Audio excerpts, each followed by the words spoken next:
एपीएसडी के pre board exam 2023-24 के science का पेपर ये हमारे पास है। तो इस पूरे पेपर को हम लोग तीन अलग अलग पार्ट में डिस्कस करेंगे। तो ये इसका फर्स्ट पार्ट है जिसमें हम लोग सेक्शन ए डिस्कस करेंगे।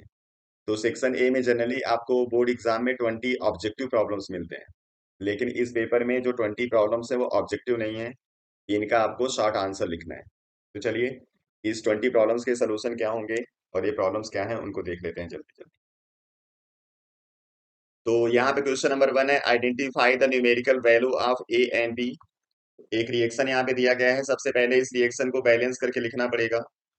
तो हम लोग लिखते हैं Fe2O3 react with 3CO and change into 2Fe plus 3CO2. This one is the balance reaction, and when you compare then find that A is equal to 3 and B is also equal to 3. तो यहाँ पे A B दोनों की value आपको 3 लिख देना है। Question number 2, calcium oxide can be reduced to calcium by heating with sodium metal, which compound act as oxidizing agent. यहाँ पे कैल्शियम ऑक्साइड को आपको रिड्यूस करना है सोडियम से रिएक्शन करा के। ये रिएक्शन हो जाएगा कैल्शियम प्लस Na2O। ये रिएक्शन हो गया। अब यहाँ पे किसी एक को आइडेंटिफाई करो जिससे कि आपको पता चल जाए कि रिएक्शन ऑक्सीडेशन का कौन है और रिडक्शन का। तो कैल्शियम ऑक्साइड का कन्वर्जन कैल्शियम में हो रहा है। अगर इस रिएक्शन को ध्यान से देखो तो यहाँ से ऑक्सीजन एलिमिनेट हो गया, और ऑक्सीजन के एलिमिनेशन का मतलब हो गया कि जो रिएक्शन है वो है रिडक्शन रिएक्शन, और जो रिड्यूस होता है वो बिहेव करता है एज अ ऑक्सीडाइजिंग एजेंट, इसलिए यहाँ पे ऑक्सीडाइजिंग एजेंट होगा calcium oxide. Third, name the gas evolve when sodium bicarbonate react with dilute hydrochloric acid and name the test for identification of the gas. यहाँ पे bicarbonate को dilute HCl के साथ heat करना है। तो आपका होगा बाइकार्बोनेट NaHCO3, इसका रिएक्शन करा देंगे HCl के साथ। तो क्या होगा, NaCl बनाएगा, एक H एक H और एक O मिल के वाटर बनेगा और CO2 गैस बाहर निकलेगा। तो जो गैस यहाँ से बाहर निकल रहा है वो CO2 है, और इसको टेस्ट के लिए हम लोग यूज करते हैं लाइम वाटर, और जिसको बोलते हैं हम लोग लाइम वाटर टेस्ट। इसको लिख देना है लाइम वाटर टेस्ट से इसको आइडेंटिफाई कर लेंगे। क्वेश्चन नंबर 4 है, the graph given below depict the neutralisation reaction. यहाँ पे रिएक्शन लिखा हुआ है, the pH of the solution changes as we add excess of acid to the alkali.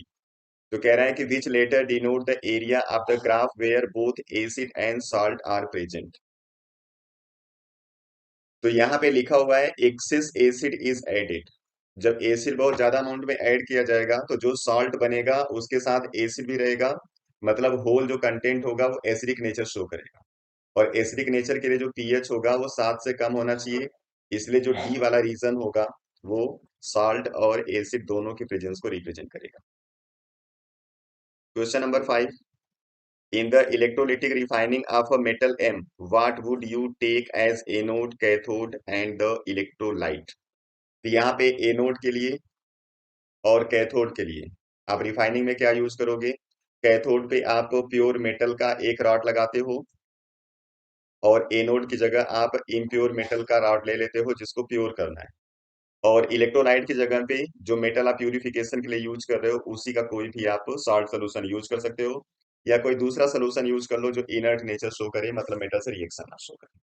Question number 6, which among the following are unsaturated hydrocarbon. Unsaturated hydrocarbons are all those hydrocarbons in which carbon bind with carbon through a multiple bond, means one or more double or triple bond present into the compound. तो यहाँ पे triple bond present दिख रहा है, यहाँ पे double bond present दिख रहा है, तो ये दोनों हो जाएंगे अनसेचुरेटेड, बाकी फर्स्ट और थर्ड सेचुरेटेड है।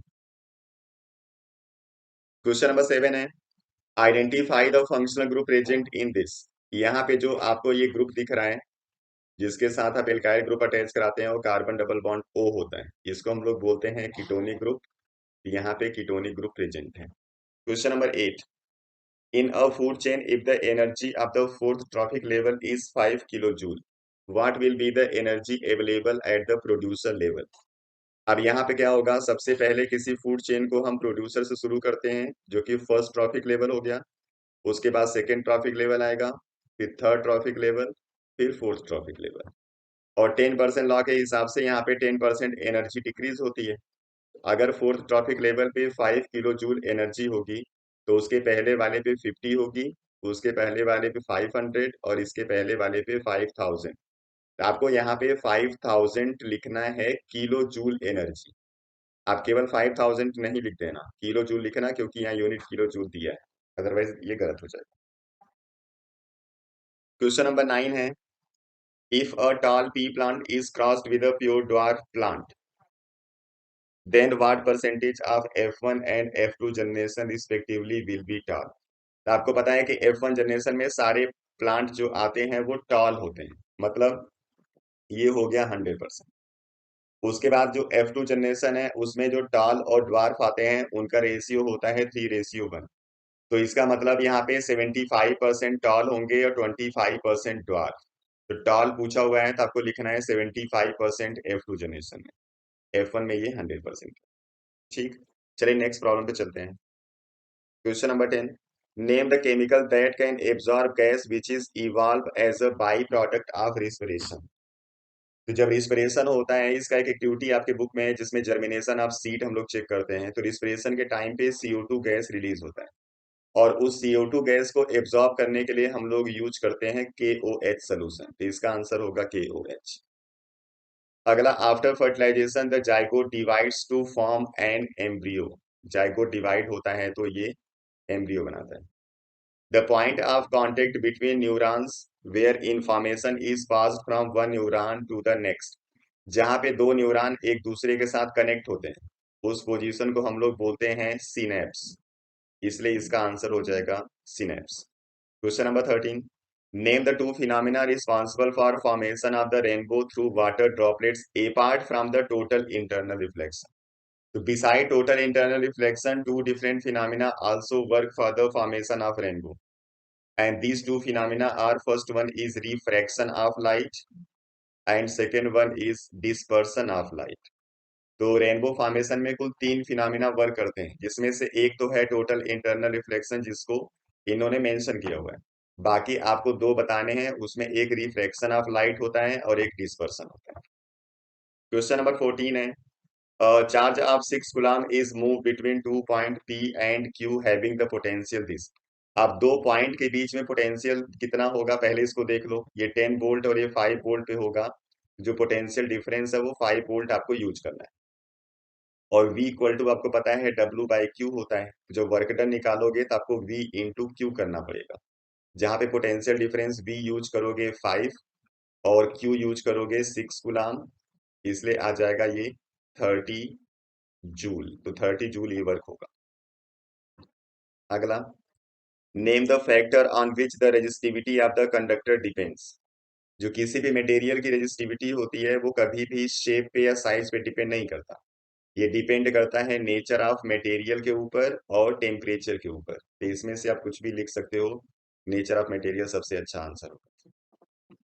Question number 16, draw a diagram to show the arrangement of 2 ohm resistor in series with a combination of two resistors of 4 ohm each connected in parallel। तो पहले आपको दो 4 ओम के रजिस्टर को connect करना है पैरेलल और इस पूरे कॉम्बिनेशन को एक 2 ओम के रजिस्टर के साथ कनेक्ट करना है सीरीज में। तो जो पूरा अरेंजमेंट है वो इस तरीके का आपको मिल जाएगा। तो ये आपको अरेंजमेंट लिख देना है। अब इसके बाद क्वेश्चन नंबर 17 से 20 तक एसर्शन रीजन है। चलिए इसको देख लीजिए। Stars twinkle but planet do not, ये करेक्ट है। Stars are much bigger in size as the planet, ये गलत है। प्लैनेट बड़ी साइज का होता है क्योंकि ये थोड़ा सा क्लोजर होता है स्टार्स के कंपेयर में। तो एसर्शन ट्रू है और रीजन फॉल्स।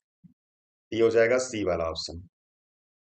18 है, alloy are commonly used in electrical heating devices like electrical iron toaster etc, ये सही है।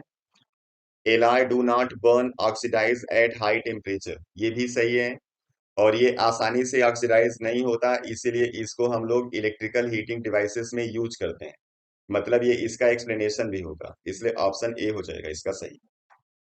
19 है, an equation is a short hand representation of a chemical reaction, ये सही है।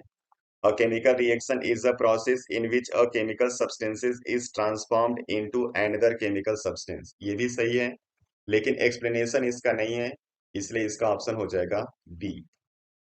Food chain is responsible for the accumulation of harmful chemicals in our body. ये correct है, क्योंकि फूड चेन ही वो रिसोर्स है जिसके थ्रू किसी भी ऑर्गेनिज्म के बॉडी के अंदर ये हार्मफुल केमिकल्स एंटर करते हैं।